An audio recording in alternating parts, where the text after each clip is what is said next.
What that means is every day I use my VR headset and laptop, such as the Lenovo Yoga Pro laptop here, to be able to paint and design using virtual reality in 3D. So what that means is I've got controllers and a headset. So in this case I've got controllers and a headset, and I'm able to paint an environment with my hands and create a three-dimensional model, much like you would if you were painting something in 3D, or sorry, if you were sculpting in 3D. But in this case, it's all inside the computer. So today what I wanted to do is show you how you use these high-powered Lenovo devices to be able to create artwork, and how I go about doing that from concept all the way through to a final artwork, which you see at the end. And if you want to, come up and have a look inside the headset with me. How's that sound? Sound good? Oh, I'm busting to do it. Okay, so what I wanted to do to show you first is how do I come up with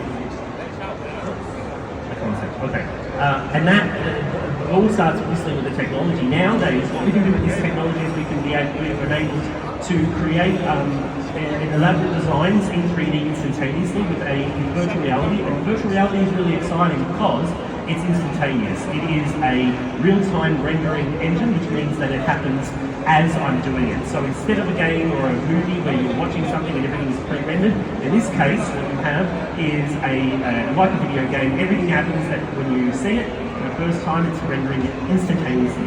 And because of that, you need some pretty decent technology behind you. In this case, we're using the Lenovo Yoga Pro laptop, and that's got some really strong features when it comes to the specs.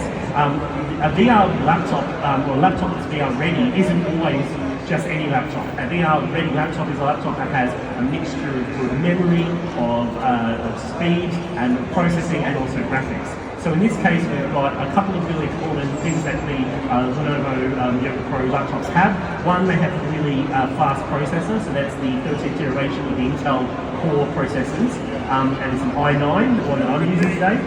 It has a graphics card, which is a RTX graphics card, which enables you to process all the visual information that's coming through the headset.